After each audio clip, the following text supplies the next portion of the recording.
जय हिंद बच्चों मैं अजय कुमार वाराणसी उत्तर प्रदेश से आपके अपने चैनल नव शिक्षण पे स्वागत करता हूँ। बच्चों देखिए, श्रेष्ठा योजना का ओरिजिनल पेपर है जो मैं आपको दिखा रहा हूँ क्लास 9th का। और आज के वीडियो में मैं पूरे 100 क्वेश्चंस आपको सॉल्व करके पूरा बताऊंगा और ये जितने भी आंसर्स हैं वो 100% बच्चों करेक्ट हैं।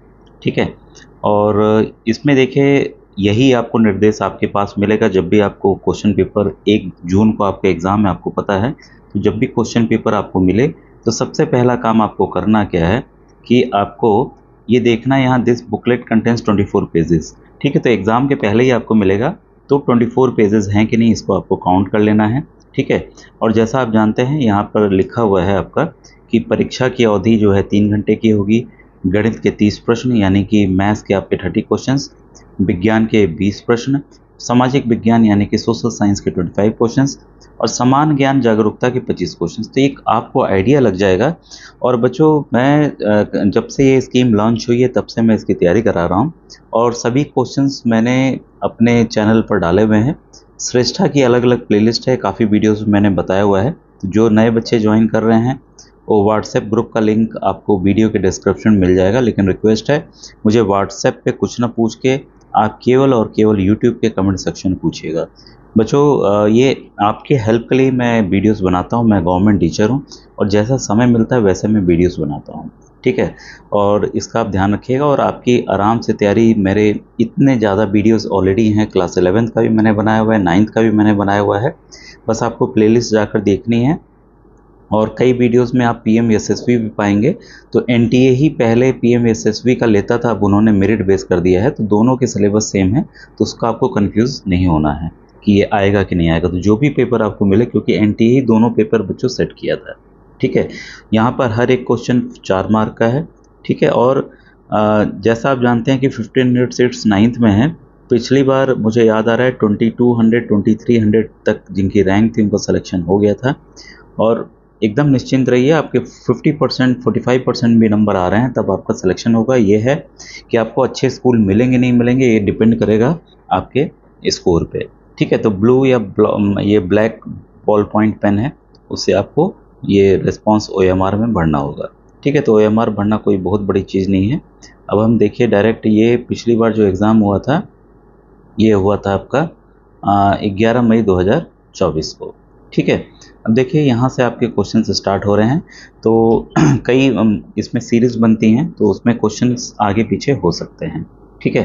तो यहाँ देखिए जो सबसे पहला क्वेश्चन आपके सामने है, match list 1 with list 2 for Rachna. Maths के काफ़ी क्वेश्चंस आते हैं, सामाजिक अध्ययन में भी, साइंस में भी और मैथ्स में भी। ठीक है। तो यहाँ पर परिमेय संख्या के लिए सूची 1 और सूची 2 को हमें मिलान करना है।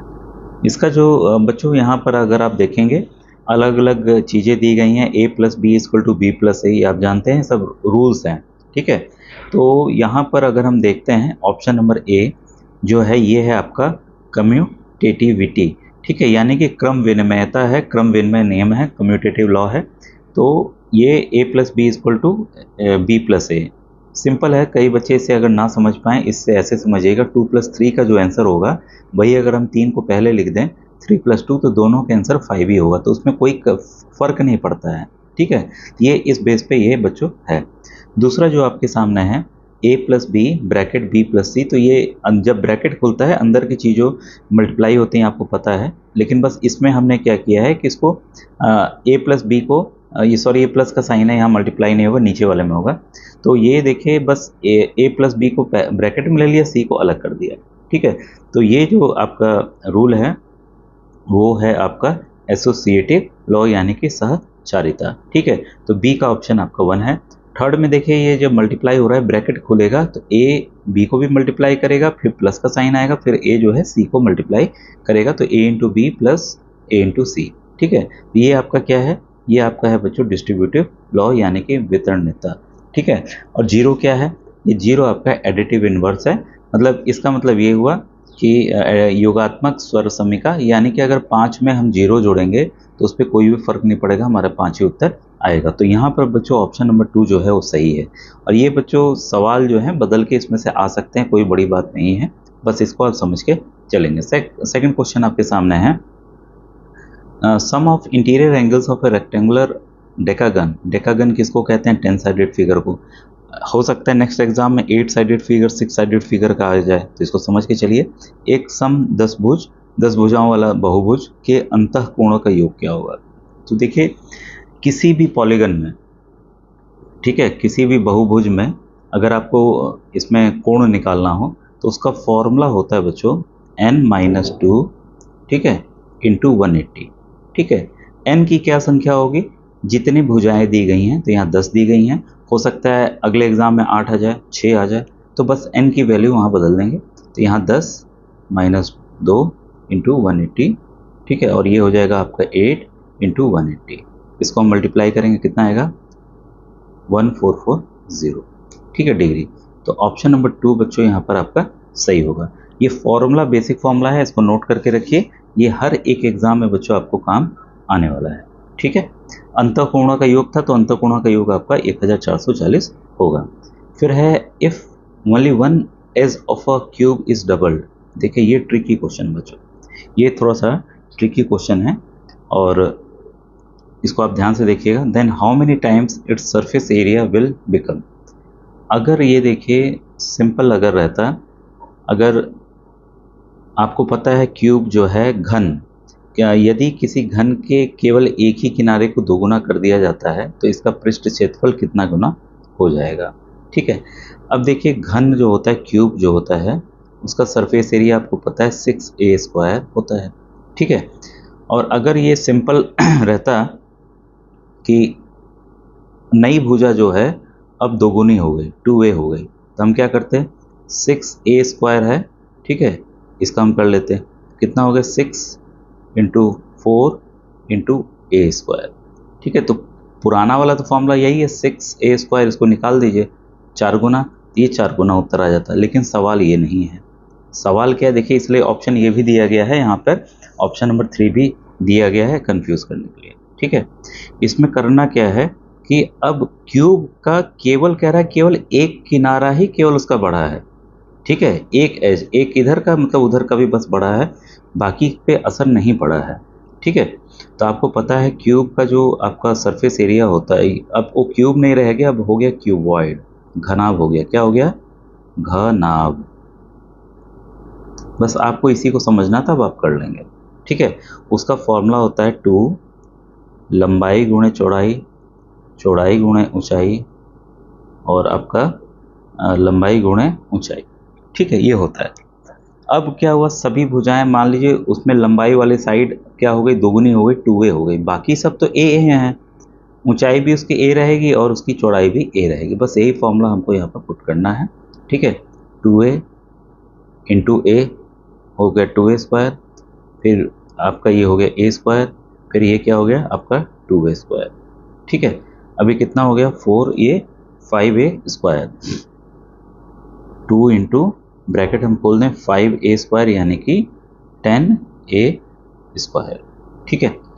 अब रेशियो हमें करना था कि उसका जो है हाउ मेनी टाइम्स, ये वाला कहाँ गया क्वेश्चन जो पूछ रहा है, how many times is surface will become. तो भाई क्यूबाइड बट ए क्यूब, तो क्यूबाइड का सरफेस एरिया भी हमने जस्ट निकाला 10a², ठीक है, 10a²। पुराना वाला क्या है हमारा? वो है 6a², जो घन था उसका तो 6a² होता है, 6a², यही हमें उस कितना गुना हो गया ये निकालना है, ठीक है। तो दोनों से हम कंपेयर करेंगे, तो ये जैसे क्यूबॉइड मतलब घनाभ बटे घन, बटे घन, ये क्यूबॉइड, ये घनाभ बटे घन, तो ये बराबर हो गया, दोनों मैंने कर दिया, और ये क्यूब उधर चला जाएगा तो मल्टीप्लाई हो जाएगा, तभी तो हम निकालेंगे उसका कितना गुना हो गया घनाभ, ठीक है। ये कितना हो गया? 2 से काट दीजिए, 2 × 5 = 10, 2 × 3 = 6, यानी कि 5/3 किसका? घन का, ठीक है। और इसका उत्तर इसलिए बच्चों ऑप्शन नंबर 4 होगा। तो इस चीज़ को समझ के चलिएगा, फिर से दोबारा से वीडियो को सुन लीजिएगा, समझ में आ जाएगा, ठीक है। तो ऑप्शन नंबर 4 यहाँ क्यों होगा ये आपको समझ में आ गया होगा।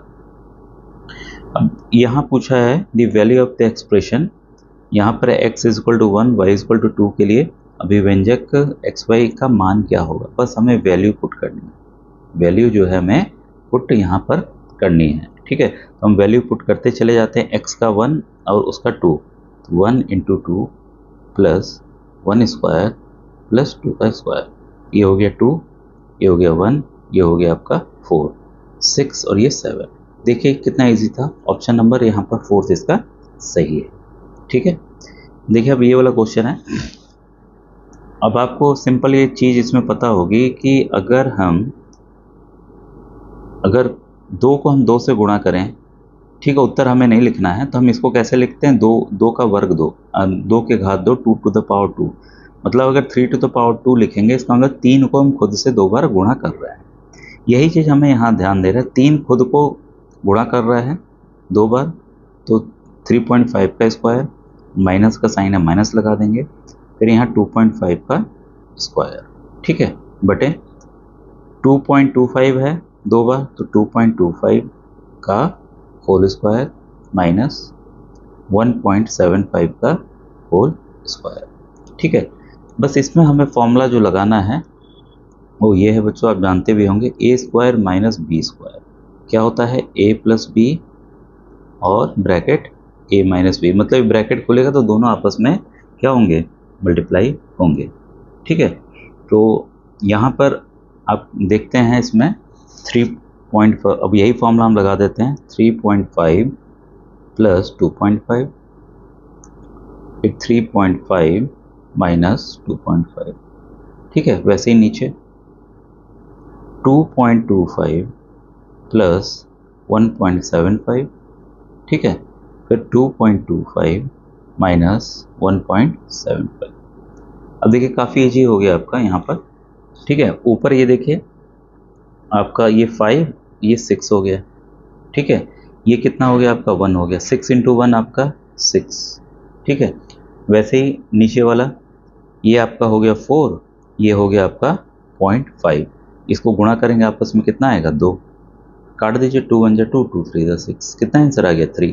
तो ऑप्शन नंबर 4 इसका क्यों सही है आपको पता चल गया होगा। तो काफ़ी इजी क्वेश्चन था ये भी, बस कैलकुलेशन पॉइंट की होने की वजह से आपको ये थोड़ा सा टफ लग रहा होगा। ठीक है, अब देखिए काफ़ी इजी क्वेश्चन है, नवोदय क्लास 6 का जो एंट्रेंस होता है उसमें इस तरह के भी क्वेश्चन आते हैं। कह रहा है A 4 digit number 135y is a multiple of 3, then the maximum value of y is, एक 4 अंकीय संख्या, ये 135y 3 का गुणज है, तो y का अधिकतम मान क्या होगा। अब देखिए हो सकता है अधिकतम पूछा है, अगली बार इसका क्या पूछ ले, न्यूनतम मिनिमम पूछ ले, छोटा से छोटा पूछ ले। सवाल काफ़ी आसान है, आपको पता है कि कोई भी संख्या 3 का मल्टीपल तब होगा जब इनके अंक या मतलब डिवाइड होगा, ठीक है, डिवाइड होना चाहिए, तो 135y, ठीक है। तो ये आप सिंपल है, आप डिविजिबिलिटी रूल में भी पढ़ा होगा आपने कि अगर इनको हम प्लस करें तो वो 3 से डिवाइड हो जाना चाहिए, 1 प्लस 3 प्लस 5, ठीक है, ये कितना हो गया 8 और ये 9, कितना हो गया 9, 9 प्लस वाई हम लिख लें। अब 0 से लेकर 1 तक वो कौन कौन से नंबर हम यहाँ डालेंगे कि ये 3 से डिविजिबल हो जाएगा, उसका सम, ठीक है। तो 0 को हटा दें यहाँ पर, ठीक है, 1 से लेके चलेंगे, 1 डालेंगे नहीं होगा, 2 डालेंगे नहीं होगा, 3 डालेंगे तब हो जाएगा, क्यों, 9 प्लस 3 कितना होता है आपका 12, और 3 के टेबल में 12 आता है, ठीक है, तो ये 3 से हो जाएगा। 4 डालेंगे, 9 प्लस 4 13 नहीं होगा, 5 डालेंगे, 9 प्लस 5 14 नहीं होगा, ठीक है, फिर 6 डालेंगे, 6 डालने पर होगा, क्योंकि 9 प्लस 6 कितना होता है 15 होगा, तो ये भी डिविजिबल, ये भी डिविजिबल। 7 डालेंगे 16 आएगा, नहीं होगा, 8 डालेंगे नहीं होगा, 9 डालेंगे, 9 प्लस 9 करेंगे तो क्या आएगा 18 भी होगा, ठीक है, 18 भी होगा। मतलब ये हमें पता चल गया बिना डिवाइड किए हुए कि हाँ ये नंबर अगर हम यहाँ डालते हैं 369y की जगह तो वो डिविजिबल हो जाएगा। जैसे 1353 डिविजिबल है 3 से, 1359 डिविजिबल है 3 से, ठीक है, ये हम बिना डिवाइड किए हुए जान गए सम ऑफ उसे जो नियम है, ठीक है। अब यहाँ क्या पूछ रहा है, y की मैक्सिमम वैल्यू क्या होगी, तो भाई y की मैक्सिमम वैल्यू 369 में से क्या होगी 9 होगी, आंसर तो हमें मिल गया। यही सवाल अगर उल्टा पूछता, मिनिमम पूछता, तब आपका आंसर बच्चों यहाँ पर 0 भी हो सकता था, ठीक है, फिर हम यहाँ पे 0 भी ले सकते थे, लेकिन क्योंकि 4 अंक होने चाहिए, ठीक है, तो इसका भी आपको ध्यान देना होगा। अगर y अगर पहले रहेगा तो ये कंडीशन डिपेंड करेगी 0 को लेकर, तो उसके लिए आप सतर्क रहिएगा, तब उस केस में 0 भी आपका आंसर रहेगा। ठीक है, अगर 0 का नहीं मानते हैं, ऑप्शन में अगर 3 रहता है तब 3 रहेगा। तो ये ऑप्शन पे भी डिपेंड करता है कि क्या आपको ऑप्शंस दिए जा रहे हैं। ठीक है, तो यह समझ गए होंगे, क्योंकि बता दिए हैं कि इस तरह के प्रश्न बदल के भी आपको आ सकते हैं। क्वेश्चन नंबर 7 है, which of the following is not an entry, निम्नलिखित में कौन सी सर्व समीकरण नहीं है। तो बच्चों ये सब फॉर्मूला आपने पूरा देखा हुआ है कि कौन कौन सा होता है, कौन सा नहीं होता है। ठीक है, और 7 में ये आप देख रहे होंगे, ये वाला फॉर्मूला भी जस्ट मैंने लिखवाया भी था कि अगर आपका ए स्क्वायर माइनस बी स्क्वायर होता है तब ए प्लस बी और ए माइनस बी यहाँ पर आपका काम करता है। जैसे यहाँ पर देखिए ऑलरेडी ये बदल के यहाँ दिया हुआ है। ठीक है, इसका क्या होता है आपको पता ही है, A square plus B square plus 2ab होता है, जो कि नहीं है। ठीक है, तो यहाँ ऑप्शन नंबर 2 आपका सही है। नेक्स्ट क्वेश्चन, इस पे थोड़ा प्रिंटिंग आपको दिख रहा होगा, लेकिन मैं क्वेश्चन आपको यहाँ लिख दे रहा हूँ।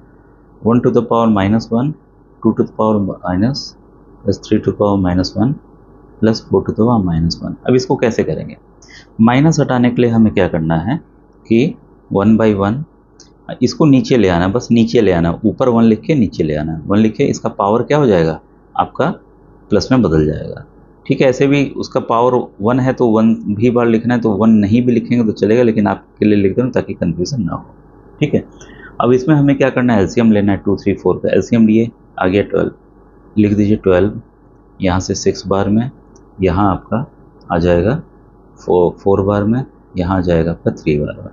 ठीक है, इसको प्लस कर लें, 25 बाई आपका 12, 25 बाई 12 ये कट नहीं रहा है, तो ये ऑप्शन भी यहाँ देखिए दोनों कन्फ्यूज़न के लिए दिया है, 12 बाई 25 भी दिया है और 25 बाई 12 भी दिया हुआ है, दोनों ही दिया हुआ है।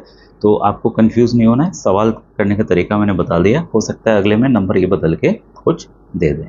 ठीक है, तो आंसर हमारा क्या हो गया, ऑप्शन नंबर 2 यहाँ पर आपका सही है। ठीक है, इजी था। अब देखिए स्टैंडर्ड फॉर्म, ये सवाल इस तरह के आने की पूरी संभावना है। जब भी स्टैंडर्ड फॉर्म के बच्चों कोई क्वेश्चन आए तो ध्यान रखिएगा कि एक अल्फ़ाबेट के बाद, एक नंबर के बाद आपको दशमलव लगाना है। ये नंबर के बाद जो भी आपको दिख रहा है, तो दशमलव कितनी प्लेस आगे आ रहा है, देखिए 1, 2, 3, 4, 5। ठीक है, तो ये तो कंफर्म हो गया, हमें 5.67 लिखना है। कितना इधर आ रहा है दशमलव, उसी से हमें यहाँ पर मल्टीप्लाई कर देना है 10 टू पावर माइनस 5। ठीक है, यहाँ दशमलव शिफ्ट हो रहा है, इसका मतलब समझ रहे हैं। हम क्या कर रहे हैं, इसको बदलाव नहीं करना है, हम दशमलव यहाँ से हटाएंगे तो नीचे क्या आ रहा है, 10 टू पावर 5 आ रहा है। ठीक है, और कुछ नहीं हो रहा है। इसको हम इस वाले नंबर, आपने आंसर देख लिया, आंसर ये है, मैं थोड़ा समझा दे रहा हूँ इसको फिर से आपको, कि आपको ध्यान क्या देना है कि ये जो नंबर है ये बराबर है, ये इक्वल है। यहाँ इक्वल में जगह यहाँ लिख दे रहा हूँ, 5.67 10 टू पावर माइनस 5। ठीक है, ये सॉरी प्लस 5, क्योंकि डेसिमल हमें शिफ्ट इधर को कराना है, ये इसके बराबर, यही जब ऊपर जा रहा है। ठीक है, तो ये हो जा रहा है 10 पावर माइनस 5। ठीक है, तो बस आपको ध्यान रखना है, दशमलव यहाँ आएगा और ये माइनस पावर यहाँ आ जाएगा। हो सकता है एग्ज़ाम में आपको कन्फ्यूज़न के लिए यहाँ पे ऐसे नहीं दिया हुआ है, हो सकता है यहाँ आपको क्या कर दे, एक में प्लस 5 कर दे। ठीक है, तो आप कंफ्यूज हो जाएंगे, अरे भाई 5 लिखना है कि प्लस 5 लिखना है। तो इसका आपको ध्यान देना है, स्टैंडर्ड फॉर्म मानक रूप इसको ऐसे लिखना है। देखिए ये भी क्वेश्चन उसी कॉन्सेप्ट पे है, और जो अभी मैंने कॉन्सेप्ट बताया वैसे ही आपको इसको सॉल्व करना है। 3 टू पावर 2 आपका कितना, 9। किसी भी नंबर के ऊपर, कोई भी नंबर इसके ऊपर 0 है तो 1 के बराबर होता है 1, प्लस 5 टू पावर माइनस 1 है तो 1/5। अभी हम इसका एलसीएम ले लें, इसके बाद हम ये माइनस वाला पार्ट देखेंगे। ठीक है, तो एलसीएम हमने लिया तो ये हो गया 5, ये 45 प्लस 5 प्लस 1 कितना हो गया, 51/5। अब हम इसको देख रहे हैं, ये जो ब्रैकेट वाला हमने सॉल्व किया, अब ये -1 बाकी है। बस इसको हमें क्या करना है, ध्यान रखिएगा, कोई भी अगर ऐसा नंबर है a/b, अगर उसके माइनस है, माइनस हटाने के लिए बस इसको हमें पलट देना है। जो भी पावर हो, यहाँ 1 है तो उससे कोई फ़र्क नहीं पड़ता है, जो भी पावर हो आप वहाँ पर प्लस में आ जाएगा। ठीक है, तो यहाँ हमें हटाना है तो क्या करेंगे, 5/51 कर देंगे। जो भी पावर होता है, अब 1 से कोई मतलब नहीं, आपको मैंने बताया ना, जितना नंबर लिखा है उतना मल्टीप्लाई करना होता है, कोई फ़र्क नहीं पड़ेगा। देखिए कन्फ्यूज़न के लिए दोनों चीज़ें दी गई हैं, और आपका कॉन्सेप्ट क्लियर होगा तो आप कन्फ्यूज़ नहीं होंगे। तो यहाँ पर आपका बच्चों ऑप्शन नंबर 2 जो है वो इसलिए सही है। तो आपको कंफ्यूज नहीं होना है, जो आपने नियम सीख रहे हैं उसको आपको याद रखना है, आपकी गलती कोई भी नहीं होगी। ठीक है। अब नेक्स्ट क्वेश्चन है, if the weight of 15 paper sheet is 75 ग्राम। ठीक है। यदि कागज की 15 सीटों का भार 75 ग्राम है तो then how many seat have 1.5 kilogram weight. तो 1.5 किलोग्राम के कितनी सीटें होंगी। तो एक नियम है, सिंपल है। सबसे पहले ये देखिए ग्राम था, तो 1.5 केजी को हम बदल लेते हैं किलोग्राम में। तो 1.5 इंटू 1000 करेंगे, ये ग्राम में बदल जाएगा, और ये आपको पता है तो ये हो जाएगा 1500 ग्राम। क्लियर हो गया। अब एक नियम लगाएं। 75 ग्राम में 15 सीट है, 15 पेपर है मान लीजिए। ठीक है। तो 1500 ग्राम में कितने होंगे, तो 15/75 इंटू 1500। ठीक है। कट्टम कुट्टा खेल लीजिए, आंसर आ जाएगा आपका 300 सीट्स। ठीक है, कट कर लीजिएगा। ठीक है, 15 5 से फिर 5 से कर दीजिएगा 300। ठीक है, इतना तो आप जानते होंगे। तो ऑप्शन नंबर 4 बच्चों यहाँ पर इसलिए सही है। क्लियर है। अब देखिए ये मोनोमियल, बाइनोमियल, ट्राइनोमियल, कांस्टेंट, ये सभी चीज़ें मैंने विधिवत समझाई हुई है। फिर से कहूँगा, आप मेरे चैनल की प्लेलिस्ट देखिए, काफ़ी वीडियोस में मैंने बताया प्लेलिस्ट कैसे देखा जाता है। श्रेष्ठा की काफ़ी प्लेलिस्ट हैं, उससे आपको बच्चों पूरी जानकारी मिल जाएगी। ठीक है। तो यहाँ पर देखिए जो आंसर होगा आपका वो XY क्या है आपका, मोनोमियल है। XY जो है आपका मोनोमियल है। ठीक है। इसके बाद x प्लस वाई आपका क्या है, ये आपका बाइनोमियल है। ठीक है। वैसे ही 6 क्या है, एक कांस्टेंट है, एक कांस्टेंट है। ठीक है। और आपका dx² प्लस x प्लस 6 क्या है, आपका ट्राइनोमियल है। ठीक है। तो यहाँ पर 12 का 3 बच्चों ऑप्शन जो है वो सही है। ठीक है। आइए अब नेक्स्ट क्वेश्चन नंबर 13 देखते हैं। यह है, which of the following number 400, 800, 4000, 8000 is a perfect cube. ठीक है, इन संख्याओं में से कौन सा पूर्ण घन है। देखिए घन होने के लिए बच्चों इसमें नंबर्स आपको दिख रहे होंगे। ठीक है। और नंबर पे आपको पता है कि 8 जो है वो 2 का घन होता है, मतलब कि 2 इंटू 2 इंटू 2 करेंगे तो 8 आंसर आएगा। तो ये है कि हम परफेक्ट क्यूब निकाल सकते हैं, लेकिन बस 80 है, 8 के साथ डबल जीरो नहीं हो सकता, क्योंकि 10 का क्यूब कितना होता है, जैसे 10 इंटू 10 हम इंटू 10 करेंगे 3 बार, तो कितना आएगा, 1000 आएगा। जहाँ 3 जीरो होंगे वही पॉसिबल है, और ये पॉसिबल है केवल 8000 के साथ। ठीक है। तो 8000 का ही हम परफेक्ट क्यूब है। किसका क्यूब है ये भी हम लोग देख लेते हैं। ठीक है। तो 8000 को हम कैसे लिख सकते हैं, हम लिख सकते हैं इसको, हमें मान लीजिए इसका क्यूब रूट हमको निकालेंगे, जिसका क्यूब रूट पॉसिबल है वही परफेक्ट क्यूब भी होगा इसका आंसर। ठीक है। हम 8 को लिख सकते हैं 2 टू पावर 3, और 1000 को क्या लिख सकते हैं, 10 का क्यूब। ठीक है। एक नंबर हम बाहर निकाल सकते हैं इसमें से 2 और 10। ठीक है, यानी कि 20 का क्यूब जो है वो 8000 होगा, यानी कि 20 इंटू 20 इंटू 20 हम करेंगे तो 8000 होगा। ठीक है। तो इस तरह से आप उल्टा चलेंगे तो आंसर आपको मिल जाएगा। तो ऑप्शन नंबर 2 बच्चों यहाँ पर सही है। तो काफ़ी आसान क्वेश्चन आप देख रहे हैं। ठीक है। हाँ, कुछ बदलाव आएंगे। अब 2 साल के जो और पेपर मैंने समझाए हैं उसको जरूर देख लीजिएगा, तो उसको आपको और आइडिया बच्चों लग जाएगा। Mark price of A smart watch is 12,000। तो मार्क प्राइस उसका जो है अंकित मूल्य इतना है। After discount and online website sales it is price of 18। और डिस्काउंट के बाद जो है ऑनलाइन वेबसाइट आजकल बहुत ज़्यादा है, फ्लिपकार्ट, अमेजोन, आप जानते ही हैं, 1800 रुपये पे बेचती है। Discount offered by the website is, website द्वारा जो छूट दी गई प्रतिशत में वो कितनी है। ठीक है। देखिए छूट पहले कितना दिया भैया उसने, 12000 माइनस 1800, तो छूट कितना हुआ आपका, 10200 का हुआ। ठीक है। यही हमें परसेंटेज में निकालना है, तो 10200 बाई जो मार्क प्राइस था इंटू 12,000 इंटू 100। ठीक है।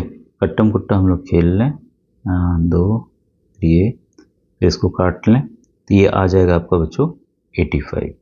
ठीक है, 85%। तो यहाँ पर आपका ऑप्शन नंबर 4 बच्चों सही है। ठीक है। अब क्वेश्चन 15 आपके सामने, a new number is form by increasing a number by 100%। एक संख्या को 100% बढ़ा देने पर नई संख्या बनती है। क्लियर है। 25% ऑफ द न्यू नंबर, 25% मतलब नया नंबर का 25% is subtracted from the new number. नई संख्या का 25% नई संख्या से घटा दिया जाता है। How many times the remaining number of actual number, शेष संख्या मूल संख्या की कितनी गुनी है, कितने टाइम्स है। ठीक है, तो हमने मान लिया जो ओरिजिनल नंबर था 100 था, ये क्या कह रहा है, उसको 100 था तो इसको 100% बढ़ा दिया गया, 100% मतलब उसका दुगुना कर दिया गया भाई, तो संख्या कितनी हो गई, 200 हो गई। उस संख्या का जो संख्या 200 आई 25% जो है घटा दिया गया, तो भाई 200 का 25%, देखिए बस खेल है शब्दों का, समझ लेंगे आसान से हो जाएगा। मतलब 50 जो है घटा दिया गया, तो भाई 50 घटा दें, ये संख्या बन गई। अब पूछ रहा है कि शेष संख्या मूल संख्या, जो शेष संख्या बची 150 बची, वह मूल संख्या की कितना गुना है। भाई मूल संख्या 100 था तो इससे कितना गुना है। ठीक है, अब आप देखिए 100 को अगर हम 1.5 से हम गुणा कर दें, छोड़ दिए इसे भागी कर दिए 100 से, तब भी निकल आएगा 1.5। ठीक है, तो किसी भी तरह से आप ले सकते हैं। तो ऑप्शन नंबर 3 बच्चों यहाँ पर इसलिए सही है। तो आप ऐसे भी निकालिए, चाहे ऐसे निकालिए, भाग देके या गुणा करके भी आप कर सकते हैं कि गुणा करेंगे तो 150 किस में आएगा, और किसी नंबर में ये पॉसिबल नहीं है बाकियों को अगर आप गुणा करते हैं तो। ठीक है, इसके बाद है क्वेश्चन नंबर 16 आपके सामने। A mobile worth 64,000 is depreciated by 25% per year. After 3 years, its value will be 64,000 की कीमत वाले एक मोबाइल का अवमूल्यन 25% वर्ष की दर से होता है, 3 वर्ष के पश्चात इसकी कीमत क्या होगी। देखिए ये सवाल बदल के गाड़ियों के रूप में, किसी भी रूप में आ सकता है। जो इसका फॉर्मूला है बच्चों वो है आपका A is equal to P, यहाँ पे माइनस लगेगा 1 minus R by 100 to the power T या N। ठीक है, तो यहाँ पर देखिए जो हमें निकालना है कि उसका दाम कितना घट गया, जो घट गया वो ये है, असली दाम यहाँ पर है। ठीक है, तो असली दाम हम यहाँ लिख दे रहे हैं, प्लस 1 बाई दर कितना है 25/100, समय कितना है 3 वर्ष। ठीक है, इसमें बस आप ये ध्यान रखिएगा अगर कटने लायक ये चीज़ हो तो इसको काट देना है 25 और 100 को, नहीं तो आपका ये एलसीएम बड़ा लंबा चौड़ा हो जाएगा। 25 1 जा 25, ये 4 जा। ठीक है, 1 माइनस 1/4 कितना ईजी है, देखिए एलसीएम ले लें 4, ये 4 माइनस 1 मतलब कि 3/4 आ गया। ठीक है, 3/4 आ गया। अब हम ब्रैकेट खोल दे रहे हैं तो मल्टीप्लाई करेंगे, ये 3/4 आया है, लेकिन कितनी बार हमें लिखना है, 3 बार लिखना है, तो 3 बार हम इसको मल्टीप्लाई कर देंगे। ठीक है, 4 16, 4 4 जा 16, 16 4 जा 64, 64 एक बार में कट गया, बाकी 3 जीरो आ गए। ठीक है, और ये आपका कितना हो गया 9 3 3 जा 9, 9 3 जा 27, 27,000। अभी ये क्या निकला इसका, आपका ये प्राइस आ गया बच्चों। ठीक है, तो यहाँ पर इसीलिए आपका इसका ऑप्शन नंबर 2 जो है वो सही है। जो 64,000 का मोबाइल था अब उसकी कितनी कितनी कीमत हो गई, 27,000 हो गई। आप भी जानते हैं कि नई चीज़ का दाम ज़्यादा रहता है, वो पुरानी मोबाइल हो टीवी हो जाती है तो उसके दाम घट जाती है। अब देखिए ये आसान सा क्वेश्चन है, which of the following is not a 3D shape, निम्नलिखित में कौन सी 3D आकृति नहीं है।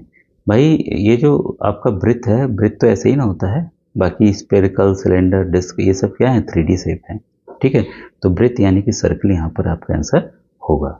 ठीक है, अब देखिए ये है the diagonals of the rhombus are इतना इतना, the area of the rhombus is, एक समचतुर्भुज के विकर्ण 12 और 6 सेंटीमीटर, इसका क्षेत्रफल क्या होगा। तो देखिए बस फॉर्मूला याद रहता, आप आसानी से इस सवाल को हंसते हंसते कर लेते हो, कोई गलती नहीं होती। काफ़ी बार ये सवाल बच्चों आया भी हुआ है। जो क्षेत्रफल होता है रोम्बस का वो होता है D1 इंटू D2। ठीक है, D2 बटा 2। ठीक है, तो 12 गुणे 6 बटा 2, 2 1 जा 2, 2 6 जा 6 6 जा 36, 36। ठीक है, कितना ईजी था, बस आपको फॉर्मूला पता होना चाहिए, half of D1 into D2। तो आप कैसे भी लिख के, ऐसे लिखिए ऐसे लिखिए, दोनों सेम है। फॉर्मूला आपको याद रखना है, आसानी से सारा हल हो जाएगा। अब देखिए कितना अच्छा ये बच्चों वाला प्रश्न है कि रेसिप्रोकल 2/5 का प्रतिलोम। भाई प्रतिलोम तो पलट देना है ना, 2/5 है तो क्या कर देंगे 5/2 कर देंगे। देखिए कन्फ्यूज़न के लिए कितने कितने नंबर्स दिए, अगर आपका कॉन्सेप्ट क्लियर नहीं है तुक्का भी नहीं मार पाएंगे आप। ठीक है, तो ऑप्शन नंबर 4 बच्चों यहाँ पर इसका 19 का 4 आपका सही है।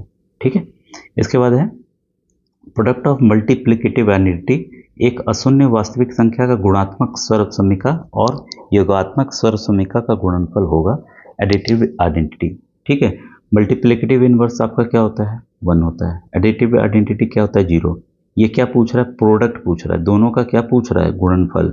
भाई 1 और 0 को गुणा करेंगे कितना आएगा, 0 ही तो आएगा। तो ऑप्शन नंबर 2 यहाँ पर बच्चों सही है। कॉन्सेप्ट अगर आपका क्लियर है तो ये सब आसान आप चुटकियों में सवाल चुटकियों में कर लेंगे। हम देखिए which of the following is not correct for natural numbers. प्राकृतिक संख्याओं के लिए निम्नलिखित में से कौन सी सही नहीं है। ठीक है, तो यहाँ पूछ रहा है नहीं है, तो ये अभी तो हमने नियम जस्ट देखा था, ये वाला ध्यान आ रहा है। ठीक है, अभी जस्ट हमने देखा था। तो यहाँ पर बच्चों अगर आप देखेंगे a प्लस बी इंटू आपका a प्लस सी, देखिए ये तो एकदम क्लियर अभी हमने जस्ट देखा। ये भी देखिए ब्रैकेट खुलेगा a into B, A plus A into C होगा। फिर ये वाला बस साथ में ले लिया, ये तो अभी जस्ट हमने देखा। इसमें क्या होगा, a इंटू बी प्लस का साइन आएगा a इंटू सी, बस ये साइन उन्होंने बदल दिया है। तो यही बच्चों ये पॉसिबल नहीं है। ऑप्शन नंबर 3 यहाँ पर होगा। फिर question number 22, exterior angle of a regular polygon is 12 degree, number of sides of the polygon है। अब देखिए एक बार उसमें पूछा था साइड कितने हैं, एंगल कितना है, इंटीरियर वाला भी जस्ट हमने देखा था, ये सवाल बदल के आ गया। इसका सिंपल फॉर्मूला बच्चों याद रखिएगा, एग्जाम में बदल के ये 36 डिग्री 24 डिग्री कुछ भी दे सकता है। नंबर ऑफ साइड्स के लिए है टोटल डिग्री 360 बाई थीटा का आपको करना है। ठीक है, 360 थीटा कितना है 12 डिग्री। ठीक है, 12 × 12 12 3 36 यानी कि 30। ठीक है, तो नंबर ऑफ साइड्स कितने होंगे पॉलीगन, ये number of sides of the polygon is ये 30। ठीक है, 22 का आपका तीसरा ऑप्शन बच्चों इसलिए सही है। बस फॉर्मूला याद रखिएगा, आसानी से हल कर लेंगे। Which of the following can not be probability of an event. देखिए ये दिमाग वाला क्वेश्चन है, कुछ और चीज़ें नहीं दी गई हैं, बस प्रायिकता आपको पता करने की नहीं हो सकती, प्रायिकता घटना किसी की नहीं हो सकती। इसके लिए क्या है, आपको प्रायिकता पता होना चाहिए कि एक से प्रायिकता जो है, प्रोबेबिलिटी जो है एक से हमेशा छोटी होती है। तो ऐसी कौन सी वैल्यू है जो कि एक से बड़ी है। ठीक है, तो यहाँ साफ साफ देख रहे हैं, अगर 4 जो है आपको पता है नीचे वाली संख्या ऊपर वाली संख्या को भाग देती है, तो 4 × 1 = 4, फिर पॉइंट, फिर 0, 4 × 2 = भाई एक से बड़ा हो गया कि नहीं हो गया। ठीक है, तो ऑप्शन तो यही है। ठीक है, कई बच्चे सोचेंगे परसेंटेज वाले में बच्चों 1.5 है, परसेंटेज बटा 100 नीचे आ गया, ये तो और संख्या छोटी हो गई। ठीक है, तो इसके लिए आप मत परेशान होइएगा, बस आपको ध्यान दीजिएगा कि इसमें किसका जो न्यूमरेटर है वो बड़ा है, वही होगा आंसर। ठीक है, अब यहाँ देखिए एलसीएम निकालना है, इसमें तो कुछ था नहीं एलसीएम में, 108, 135 और 162। ठीक है, 2 से काट दें भाई, 2 5 = 2 4 = 135 ऐसे ही रहेगा, और 81, 3 से काटें, 3 1 = 3, 3 8 = 24, 3 4 = 12, 3 5 = 15, 3 2 = 6, 3 7 = 21, फिर 3 से काटें, 3 6 = 18, 3 1 = 3, 3 5 = 15, 3 9 = 27, फिर 3 से काटें, 2 5 3 5 2 10। ठीक है, 3 3 9, 9 3 अच्छा 3 3 9, 3 3 9, 81 इंटू 2 कर लीजिए, कितना हो गया, 81 इंटू 2 162, तो 1620 है आंसर। हाँ है, तो 24 का आपका ऑप्शन नंबर 1 बच्चों इसलिए सही है। देखिए काफ़ी आसान था एलसीएम। अब ये तो देखिए फॉर्मूला है, फॉर्मूला अगर आपको पता है तब आप कर लेंगे, नहीं तो नहीं कर पाएंगे। ठीक है, बेलन का आयतन, volume cylinder, volume of cube, घन का आयतन, वॉल्यूम ऑफ क्यूबॉइड, घनाभ का आयतन, वॉल्यूम ऑफ स्फीयर 4/3 πr³ होता है। एक झटके में आप ध्यान नहीं देंगे तो नहीं कर पाएंगे। ठीक है, तो यहाँ पर बच्चों ऑप्शन नंबर 4 यहाँ पर आपका सही होगा, क्योंकि वो गलत है। अब इसमें देखना है a⁴ - b⁴ कौन सा इसमें ऑप्शन आपका सही है। तो इसमें आपको पता है a⁴ और b⁴ कैसे लिख सकते हैं, इसको ब्रैकेट खुलता है, आपस में मल्टीप्लाई होता है, b² का होल स्क्वायर। ठीक है, इसको हम ऐसे लिख सकते हैं, a⁴ - b⁴ को ऐसे लिख सकते हैं। ठीक है, अब ये a² - b² वाला फॉर्मूला हो गया, जस्ट अभी हमने देखा, तो a + b, ठीक है, फिर a - b। ठीक है, ये इसका a हो गया, ये इसका b हो गया। ठीक है, ये यही चीज़ मैंने यहाँ लिख दिया। अब हमें पता है इसको तो लिख नहीं सकते, लेकिन इसको a + b लिख सकते हैं, तो a² + b²। ठीक है, फिर a + b, फिर हम a - b। अभी किस में है आपका, ये है आपका ऑप्शन नंबर बच्चों 4 में है। ठीक है, इसमें प्रिंटेड है इसलिए आपको थोड़ा वैसा दिख रहा होगा, लेकिन यही चीज़ इसमें दी हुई है। अभी देखिए सिंपल फॉर्मूला है, ये आपको पता है, भाज्य जो होता है आपका, भाज्य बराबर ऐसे बस याद कर लीजिए, क्योंकि इस पे बेस पे क्वेश्चन आ सकता है, मुझे लग रहा है, इसलिए मैं यहाँ पर बता रहा हूँ इसको। जो नीचे बचता है उसको हम शेषफल या शेष कहते हैं। ठीक है, वही चीज़ इंग्लिश में हो जाएगा डिविडेंड, ये डिवाइजर हो जाएगा। ठीक है, ये आपका क्वॉशेंट हो जाएगा, ये आपका रिमाइंडर हो जाएगा। ठीक है, डिविडेंड हमको निकालना हो, सिंपल है, हाँ 3 ले लें और यहाँ पर हम क्या ले लें, 11 ले लें। ठीक है, 3 3 नहीं, और 14 ले लें, 14, 3 4 ज़ा 12। ठीक है, अब 14 हम कैसे मिलेगा, इसको हम मल्टीप्लाई करेंगे प्लस शेषफल करेंगे तभी तो होगा, 3 2 ज़ा 12 14। यही चीज़ यहाँ पर ये बच्चों दी गई है। परीक्षा में हो सकता है ये दे दे कि क्वॉशेंट निकालिए या ये निकालिए, जब फॉर्मूला भी याद होगा तब आसानी से बच्चों इसको आप कर लेंगे। तो इसको नोट जरूर कीजिएगा, मुझे लगता है चेंज होकर क्वेश्चन आ सकता है, और ये नवोदय में इस तरह के क्वेश्चन आते हैं। अब देखिए कोऑर्डिनेट के मैंने चैप्टर्स को विधिवत एक्सप्लेन किया हुआ है। ठीक है, यहाँ प्लस प्लस होगा, यहाँ पर माइनस प्लस होगा, यहाँ आपका माइनस माइनस होगा। ठीक है, यहाँ पे आपका प्लस और माइनस होगा। तो ये सभी कोऑर्डिनेट्स मैंने बताए हुए हैं। ये पूछ रहा है, ये हो सकता है अलग पूछ ले अगली बार नंबर कि निम्नलिखित में कौन सा निर्धारण एक्स अक्ष पर है कि lie on the x axis. ठीक है, तो यहाँ पर है बच्चों 2 और 0। ठीक है, 2 और 0 है। ठीक है, तो आपका 2 0 कहाँ आएगा, यहाँ पर आएगा। ठीक है, तो ये समझाया हुआ उसको, टॉपिक को आप पूरा समझ लीजिएगा।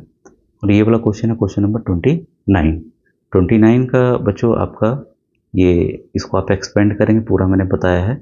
ऑप्शन नंबर 2 यहाँ पर आपका सही होगा। ठीक है, क्वेश्चन नंबर 30 है, इसको देखिए, अगर आपके पास टाइम हो तो आप इसको मल्टीप्लाई करके भी कर सकते हैं, और दूसरा बहुत शॉर्टकट तरीका है, 99.5 को कैसे लिख सकते हैं, 100। ठीक है, जो अभी हमने फॉर्मूला सीखा उसी आधार पर ये मिनटों में हो जाएगा। और 100 को कैसे लिख सकते हैं, 100 प्लस 0.5। ठीक है, बस ये हो गया इसका स्क्वायर फॉर्म। ये देखिए a माइनस बी है, ये आपका a प्लस बी है। अब दोनों का आपको पता है ना क्या होता है, a square minus B square वही वाला है। यही चीज़ मैं यहाँ कर रहा हूँ, 100 स्क्वायर माइनस 0.5 का स्क्वायर। ठीक है, तो बस इसको हमें घटा लेना, 100 का स्क्वायर इतना हो गया, और यही 0.5 को 0.25 आएगा। ठीक है, 0.25 आएगा, इसको हमको माइनस कर देना है। ठीक है, तो आपका आंसर आ जाएगा 9999.75। ठीक है, तो ये जल्दी आ जाएगा मेरे ख्याल से, लेकिन आप मल्टीप्लाई करने के बहुत इच्छुक हों तो आप इसको भी मल्टीप्लाई कर सकते हैं। ठीक है बच्चों, ये काफ़ी लंबा वीडियो हो गया, और अभी मेरे ख्याल से ये सेकंड पार्ट में ये पूरा मैं कवर कर दूंगा, क्वेश्चन नंबर 30 से लेके पूरा 100 तक। ठीक है, वो बल्कि कम समय में कवर हो जाएगा। तो आपसे रिक्वेस्ट है कि नेक्स्ट वीडियो आप जैसा बताइए तो मैं पूरा एक्सप्लेन करके फिर से ये सब चीज़ें आपको बच्चों बता दूंगा। ठीक है, थैंक यू वेरी मच।